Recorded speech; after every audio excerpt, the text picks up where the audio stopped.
အလူလုံးလို့တန်ချက်ဆက်နဲ့တချင်းတွေအကျယ်ကြီးဖွင့်လို့ရှိရင်အဲ့ဒီနားမခံနိုင်တဲ့ပုံကိုယ်တွေဟာဒါတော်တော်ဒုက္ခရောက်ကြတယ်ဒုက္ခရောက်သည့်အတွက်ကြောင့်ကျန်တဲ့လူတွေကတော့ဒေါသဖြစ်ကြမှာပဲအလူလုံးနေတဲ့အချိန်မှာတချင်းဖွင့်ပြီးတော့ဆိုးကြတွေဆိုးနေမယ်ဆိုလို့ရှိရင်အလူတွေကိုစိတ်ရောက်ဖို့သိမရှိဘူးတော့အလူပွဲနဲ့အလူပွဲဆိုတာကုသိုလ်နဲ့အာယုံပြုပြီးတော့ကုသိုလ်စိတ်ဖြစ်ရမယ့်အချိန်ပေါ့ကုသိုလ်စိတ်ဖြစ်ရမယ့်အချိန်ကိုတချင်းနားထောင်တဲ့ဟာနဲ့ဆိုဆန့်ကျင်မဲ့ဖြစ်တယ်ဆန့်ကျင်မဲ့ဖြစ်သည့်အတွက်ကြောင့်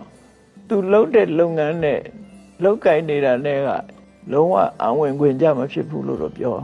ဒီပေါ်နိုင်ငံတွေဘာလို့ဆိုလို့ရှိရင်လူတန်းလို့ရှိရင်တာမန်တချင်းတွေကိုဖွင့်လို့မရှိဘူးဖရာဂုံတော်တရားဂုံတော်အဲ့ဒီလို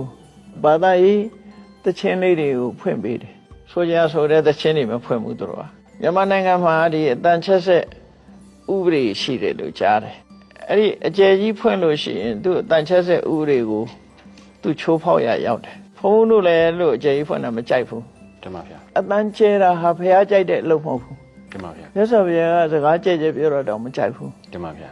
တိုးတိတ်ငြိမ်သက်တာကိုကြိုက်တယ်အမြဲတမ်းတမဒါကြောင့်မို့ဖရာကစကားပြောရင်တို့ပြောရမယ်ဖရာကဆုံးမလေးရှိတယ်ဘာလို့ဆိုရင်မင်းတို့နှစ်ယောက်ဆုံးပြီလို့ရှိရင်တရားစကားရင်လည်းပြောတခြားစကားမပြောနဲ့တရားစကားပြောရင်ပြောမပြောဘူးဆိုရင်တရားနှလုံးသွင်းပြီးတော့တိတ်တိတ်နေတာအကောင်းဆုံးပဲလို့ရသော်ဘုရားရဲ့အဆုံးအမ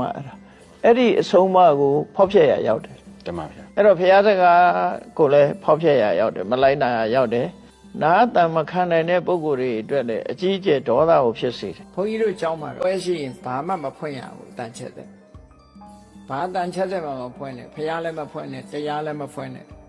တရားကိုလည်းဖွင့်ထားလို့ရှိရင်လူတွေကနာတာမဟုတ်ဘူးလေစကားပြောနေကြတာတရားနာတာမှမဟုတ်တာပဲ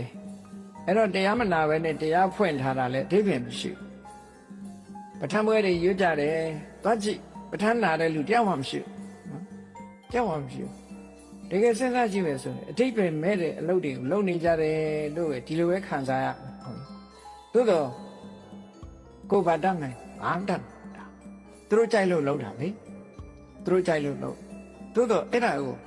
မညာမတာဝေဖန်ကြည့်သမ်းပါဆိုအဓိပ္ပာယ်ရှိလားဆိုအဓိပ္ပာယ်မရှိဘူးတကယ်အဓိပ္ပာယ်မရှိုံနဲ့မကဘူးဖះအကြိုက်ဆန့်ကျင်နေရင်ဒီလိုပဲမြင်ရတိတ်ဆိတ်ငြိမ်သက်မှုဟာမြတ်စွာဘုရားရဲ့အကြိုက်ပဲဖြစ်တယ်